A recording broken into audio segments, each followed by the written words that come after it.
وأصحابه أجمعين أما بعد فأعوذ بالله من الشيطان الرجيم بسم الله الرحمن الرحيم واضرب لهم مثلا أصحاب القرية صدق الله مولانا العظيم الصلاة والسلام عليك يا سيدي يا رسول الله وعلى آلك وأصحابك يا حبيب الله الصلاة والسلام عليك يا سيدي يا رسول الله وعلى آلك وأصحابك يا حبيب الله الصلاة والسلام عليك يا سيدي يا رسول الله وعلى آلك وأصحابك يا حبيب الله. صدر گرامی قدر حضرت پیر طریقت صاحبزادہ علی وقار حضرت پیر سید علی امام شاہ صاحب جیلانی دامت برکاتہ العالیہ ہمارے سلسلہ عالیہ قاضیہ جیلانیہ کی بہار اور ہمارا مستقبل. اللہ آپ کے علم و فضل میں صحت و عمر میں برکتیں عطا فرمائے. حضرت صاحبزادہ پیر طریقت پیر سید انور حسین شاہ صاحب کاظمی دامہ ظلہ اور حضرت پیر سید ساجد حسین شاہ صاحب حمدانی قبلہ، معزز اور محترم سادات کرام، علماء کرام، الحمدللہ الحمدللہ ثم الحمدللہ. آج کی اس خوبصورت بزم میں صاحبزادہ صاحب کے سائے میں حاضر ہونے کا رب نے موقع عنایت فرمایا ہے اور 13-14 سال کی عمر بچوں کے اسکولوں میں کھیلنے کی اور جو اسکول میں لڑائی جھگڑے چل رہے ہوتے ہیں شام کو ان کی رپورٹس کی عمر ہوتی ہے. آپ والی بغداد شہنشاہ جیلان کی بڑی گیارہویں شریف قرص غوث اعظم منا رہے ہیں تو سچ بتانا اس صاحبزادے کو دیکھ کر والی بغداد شہنشاہ جیلان کے اس تصرف کا پتہ چلتا ہے کہ نہیں. یہ سید 1000 سال پہلے دنیا کو چھوڑ چکا ہے. آج ان کی نسلوں میں 15 سال کا وہ جوان آپ کے سامنے بیٹھا ہوا ہے جس کو گفتگو کرے گا تو آپ کو پتہ چلے گا اپنے اسلاف کے جتنے قواعد ہیں وہ آپ کے سامنے رکھتے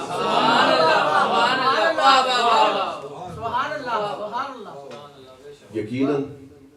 یقیناً وہ شخصیت جس پر عالم اسلام ناز کرتی ہے وہ کسی کو اپنا سجادہ نشین قرار دیں چھوٹا موٹا پتلا ہے.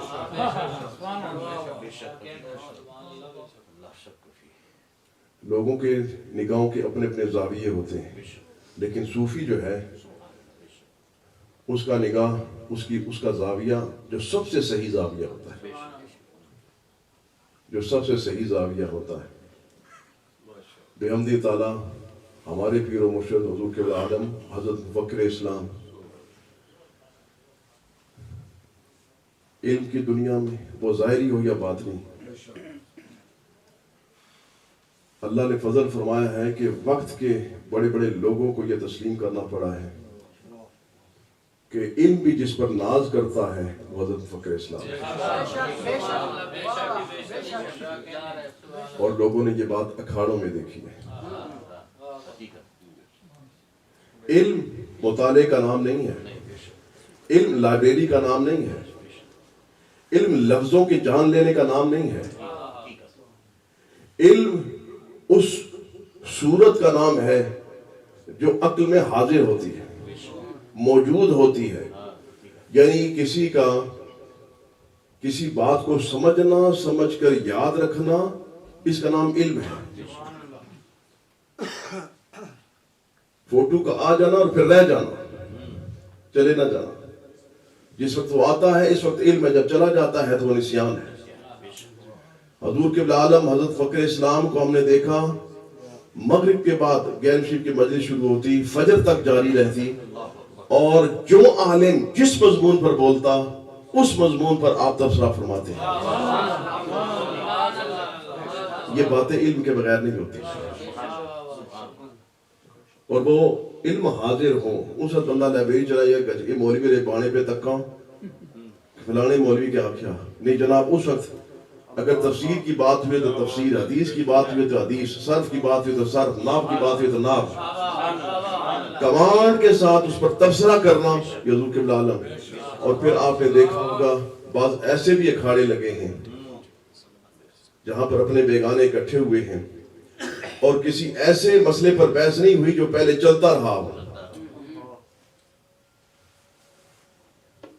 عقائد میں اختلاف ہوتا ہے، علماء لکھتے ہیں، مطالعہ ہوتا ہے، کافی سارا تجربہ لوگوں کا ہوتا ہے، کئی اینگل سے پڑے جاتے ہیں، تو اس کی وجہ سے بندے کے ذہن میں سوال بھی اور جواب بھی حاضر ہوتے ہیں پہلے کے، کسی موقع پر بتا دیا جاتا ہے۔ لیکن جناب مسئلہ ایسا ہو جس کا عقائد سے تعلق ہی نہ بنتا ہو، آداب سے تعلق ہو، اور کوئی مولانا بیان کرتے ہیں اس پر جناب تبصرے ہوں، تو دنیا دیکھے کہ رنگ ہی بدل گئے۔ شکر الحمدللہ میں اور آپ بڑے خوش نصیب لوگ ہیں جن کو اللہ رب العزت نے ایسا پیر عطا فرمایا ہے جس کی رات لائبریری میں گزرتی ہے۔ ہمارے اوپر ہر طرح کے حالات گزرے ہیں۔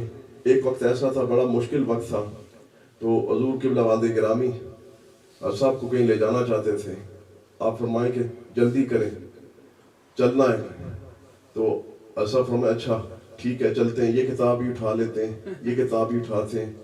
کافی دیر لگا دی تو ابا جی کہنے لگے حضرت آپ مجھے جو کتابیں کہیں گے نا میں لے آؤں گا، ابھی چلیں، ابھی میں آپ کو وسعت قبلہ عالم رو کے فرمانے لگے صابر شاہ جی میں کتابہ تو بغیر گیا تو مری کیسے،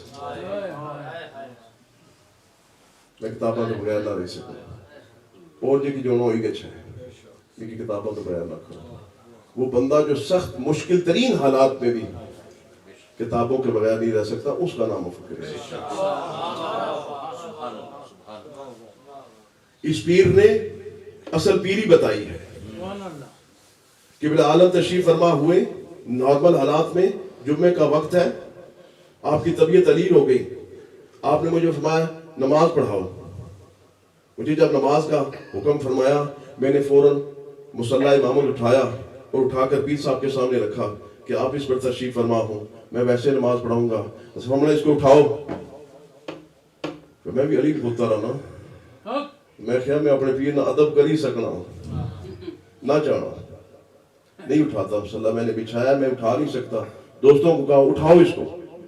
پھر آپ نے مسئلہ بتایا، آپ نے فرمایا امتیازی نشان صرف اور صرف امام کے لیے ہوگا، مقتدی کے لیے امتیازی نشان نہیں ہوگا۔ جس دربار پر جاتے ہو وہ 13 14 15 16 17 18 19 20 21 22 جتنے وہ تائے چاچے مامے پھوپھے صاحبزادے سب کے لیے مصلے بچھے ہوں گے، جی پیر صاحب کے صاحبزادے ہیں۔ پیر صاحب نے کہا میں خود پیر ہوں، تیرا بھی پیر ہوں، تیرا استاد بھی ہوں، تیرا بزرگ بھی ہوں، پر تجھے امام بنائے اب مصلے پہ تو کھڑا ہوگا، میں نہیں کھڑا ہوتا۔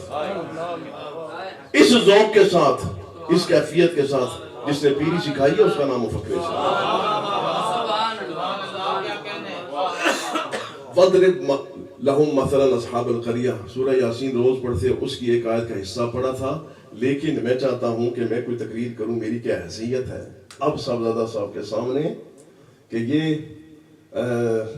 جناب حمداللہ کا حاشیہ لکھ کر آ رہے ہیں، چھوٹی بات ہے؟ تقریریں کرنا اور بات ہے، کتابیں پڑھنا اور بات ہے۔ اور آپ جا کر دیکھیں مدرسین کو دیکھیں، بڑے بڑے پرانے مدرسین، بڑی بڑی کتابیں پڑھانے والے بزرگ جو ہیں نا، ان سے تقریر کرائیں، تقریر نہیں ہوتی، کیونکہ وہ کتابوں میں کھپا ہوتا ہے۔ وہ شعر یاد نہیں کرتا، خطیبان دا تکو ساری رات دیاری نکابت نہیں کتاباں، شعر ہی پڑھنے رہے، سورہ ہی بنانے رہے۔ کیوں؟ او یار کوئی دین نہ مسئلہ پڑھ، شعر بھی چاہ گیا تھا ٹھوکی چھوڑیا شعر بھی، لیکن یہ ہماری تقریر شعر پر چل رہی ہے۔ اس سید کی تقریر میں کبھی آپ نے دیکھا ہے؟ الحمدللہ چھوٹی سی عمر ہے، ابھی ہمارے سالانہ میلاد شریف کے جلوس پر جو آپ نے لفظ استفاء پر گفتگو کی ہے، قبلہ عالم کی طبیعت علیل تھی، اس وجہ سے اپنی بات کو مختصر کر کے آدھے گھنٹے کے اندر ختم کیا ہے، ورنہ آپ استفاء پر بات سنیں تو آپ کو پتہ چلے گا کوئی سید آل رسول ہوگا۔ اس لیے میں آپ حضرات خدمت میں مسئلہ ولایت عرض کرنا چاہتا تھا۔ مولانا بولے آج ہم میلاد شریف بھی بنا رہے ہیں اور آج ہم 11 شریف بھی بنا رہے ہیں، تو پھر میں نے کہا چلو پھر ایسی آیت پڑھتے ہیں جس پہ میلاد پر بھی بات کر سکوں اور گیرنگ پر بھی بات کر سکوں. لیکن آپ لوگوں نے حال کی جو بکنگ ہے وہ ایسی کی ہوئی ہے کہ ہمیں اچھے وقت میں حال کو چھوڑ کے جانا چاہیے. اس لیے میں اپنی گفتگو کو یہیں سمیٹتا ہوں. اور نہیں یار ارشاد ہی فرمانا پیاسا.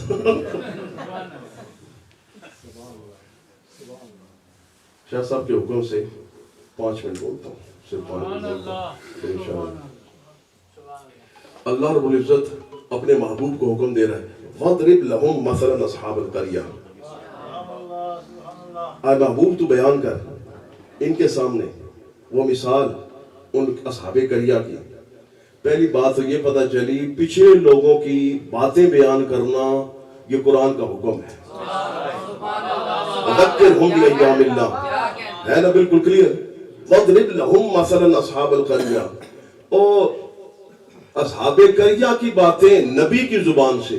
اصحاب قریہ پڑھے کہ نبی پڑھا ہے؟ اصحاب قریہ کی شان بڑی ہے یا ہمارے نبی کی شان بڑی ہے؟ بڑی شان والوں کو چھوٹی شان والوں کا بیان کرنے کے لیے کہا جائے اور قرآن اس پر ناطق ہو, اور چھوٹی شان والے تو بڑی شان والوں کا بیان کرتے کیوں تکلیف محسوس کرتا ہے؟ اللہ کا نبی آخری رسول, اس کو رب حکم دے محبوب یہ تیری شان نہیں سمجھ سکتے, پتا ان کو ان کا بیان کر تاکہ ان کو پتا چلے تو کون ہے. اور چھوٹوں کی مثال دے کر بڑوں کو منوایا جائے, بڑوں کی بات کر کے اصل بات نہیں سمجھنی چاہیے. تم کہتے ہو کیا ثبوت ہے, اور کوئی ثبوت نہ ہو, ہمیں صرف یہ ثبوت مل جائے تو ہمیں ماننا پڑے گا. وہ اصحاب قریہ جو حضرت عیسیٰ علیہ السلام کے بھیجے ہوئے آپ کے حواری تھے, ان کی کرامتیں قرآن بیان کرے. ہمارے نبی کے معجزے کی باری آئے تجھے پیٹ میں درد پڑ جائے. میلاد ہو گیا بیان کریں. مولوی پوچھنے لگا یہ میلاد کی جو آپ ارحاسات بیان کرتے ہیں یہ تو اعلان نبوت سے 40 سال پہلے ہیں, اس وقت تو صحابی تھا ہی کوئی نہیں, تو یہ سند متصل کیسے ہوگی؟ میں کہا ہائے جڑیاں, وہ جو 40 سال پہلے تھے وہ سارے مر گئے تھے. نہیں تجھے تجھے بتاتا ہوں میلاد کی سندیں متصل بھی ہیں, اور جنہوں نے نبی پاک علیہ السلام کے میلاد کو دیکھا ان کی بھی شان دیکھی. حضرت مائی شفا ہے نا, اٹھاؤ امام ابو نعیم صفحہ 76. حضرت مائی شفا فرماتی ہیں ہم اپنے بچوں کو نبی پاک اسلام کے میلاد کی باتیں سنایا کرتے تھے. پوری سند متصل کے ساتھ انہوں نے بیان کیا. مائی شفا حضرت نبی پاک علیہ السلام کے میلاد کے وقت بھی موجود ہیں, اور اسی حدیث کا آخری حصہ بتاتا ہے جیسے ہی نبی نے اعلان نبوت کیا پہلے لوگوں میں تھی جس نے اسلام قبول کیا.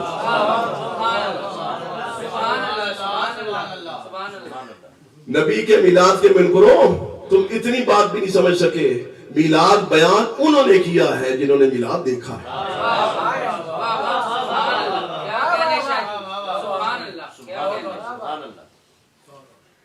بڑے مزے کی بات ہے, باتیں بہت لمبی ہو جائیں گی. میں تو شاہ صاحب کے بیان کا مزہ لینا چاہتا ہوں. 1 منٹ اور رہ گیا ہے, بات کر لوں, لمبی ہو جائے گی بات. دیکھو یہ حضرت عبد الرحمن بن عوف کی امی جان ہے, یہ روایت کرتی ہیں سرکار کا میلاد. یہ جو ہے نا کہ ستارے اتنے قریب آئے, نور اتنا زیادہ ہوا, یہ مائی شفا بھی ان لوگوں میں سے ہیں جو دعویٰ کرتی ہیں وقت ولادت میں نے بصرہ کے محلات کو دیکھا. اور سند متصل بھی دکھائیں گے, حدیث کی کتاب بھی دکھائیں گے. اسی لیے میں کہتا ہوں کہ انبیاء کے میلاد کا بیان یہ نبی کی سنت بھی ہے, یہ رب کی سنت بھی ہے, یہ صحابہ کی سنت بھی ہے. اسوں میلاد بدعت سمجھا آیا. ایک بنگالی ساتھی نوجوان لڑکا دارالعلوم میں آیا, ہمیں ذکر کرتا دیکھ کر ہم سے سوال کرنے لگا یہ کون سا تم نے طریقہ نیا ایجاد کیا ہے. 4 باتیں اس نے جا کر اوپر دکھائیں حدیث کی. کہنے لگا اچھا مجھے بتاؤ میلاد کی حدیثیں اس کے سامنے جب رکھی, ایک دفعہ مجھے دیکھے, ایک دفعہ کتاب کو دیکھے. کہتا ہے میں تو فلانے مولوی صاحب کا بیٹا ہوں, میرے تو چاچا جو فلانی مسجد کمیٹی کے صدر ہیں, میں تو اور کتابوں میں رہتا ہوں, مجھے یہ حدیثیں کیوں نہیں نظر آئی. میں کہا تمہارے پیو دادا انے ہوئے جو ادھر سے انا ہے نا وہ ادھر سے انا ہے. کیا کہنے ادھر جو اندھا ہوگا اسے ادھر بھی اندھا رکھا جائے گا. تم اندھے ہو, تم دیکھ نہیں سکتے. اب یہ دو کوالٹیز ان کی سن لو پھر بات ختم کر دیتا ہوں. مائی شفا میلاد کی باتیں اپنے بچوں کے سامنے کرتی ہیں, اس کو بیان کرتی ہیں, گھر میں یہ سٹوریاں چلتی ہیں. اسلام جب ظاہر ہوا, سرکار نے اعلان نبوت فرمایا, تو مائی شفا خود فرماتی ہیں کہ اولین مسلمانوں میں سے میں ایک ہوں, کیونکہ میں میلاد کی برکات دیکھ چکی تھی, وہ نور میں دیکھ چکی تھی. اس کا مطلب یہ ہے میلاد دیکھنے والے یا میلاد منانے والے اسلام کو قبول کرنے میں اولیت رکھتے ہیں. تو آج بھی یہی فارمولہ چلے گا کہ میلاد کو ماننے والے, میلاد کا بیان کرنے والے اسلام میں اولیت رکھتے ہیں. دوسری بات, اب جس گھر میں میلاد بیان ہو اس کی شان دیکھو. حضرت عبد الرحمن بن عوف یہ عشرہ مبشرہ میں سے نا, نتیجہ کیا نکلا کہ جس گھر میں میلاد بیان ہوتا ہے اس پہ صرف اسلام نہیں آتا, اسلام کی عزتیں ملتی ہیں, نورانیت ملتی ہے, اور اس یہ مقام ملتا ہے کہ صحابہ میں بندہ عام صحابی نہیں, اس مقام کا صحابی بنتا ہے کہ عشرہ مبشرہ کے درجے کو پہنچے. ایک دوسرا, عبد الرحمن بن عوف رضی اللہ تعالیٰ عنہ, حضرت ابوبکر صدیق کے علاوہ کل صحابہ میں ایک اکیلا صحابی ہے جس کے پیچھے نبی نے نماز پڑھی. غزوہ تبوک جب سفر میں تھے, فجر کی نماز کا وقت آیا, سرکار وضو کے لیے تشریف لے کر گئے, دیر ہو گئی, ایسا لگا جیسا سورج نکل رہا ہے. صحابہ نے کہا نماز پڑھو. حضرت عبد الرحمن بن عوف کو امام بنایا گیا اور آپ نے نماز پڑھی. ایک رکعت پڑھ چکے تھے, دوسری رکعت میں سرکار آ کے شامل ہوئے. سرکار نے ان کے پیچھے نماز پڑھی. نماز پڑھنے کے بعد سرکار نے فرمایا تم نے اچھا کیا ہے, نماز کو اپنے وقتوں میں پڑھا کرو. لیکن میں جب یہ پڑھی نا, مجھے اس وقت پتا چلا یہ کسی اور بات کا نتیجہ اور ثمرہ نہیں ہے, یہ نبی کے میلاد منانے کا ثمرہ ہے. باقی گھروں میں میلاد بیان نہیں ہوتا تھا. جس گھر میں نبی کے میلاد کی برکتیں, جس گھر میں نبی کا میلاد منایا گیا ہے, سرکار کے میلاد کی باتیں کی گئی ہیں, عشرہ مبشرہ میں بھی داخل ہو گیا.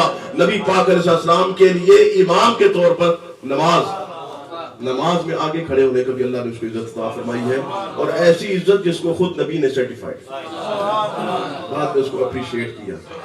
اس لیے میلاد مناؤ, سرکار کی باتیں کرو. وَضْرِبْ لَهُمْ مَثَلًا أَصْحَابُ الْقَرْيَةِ, اس کا حصہ جو گہری شریف سے تعلق رکھتا ہے, بڑی گہری شریف میں آؤ گے پھر بیان کریں گے.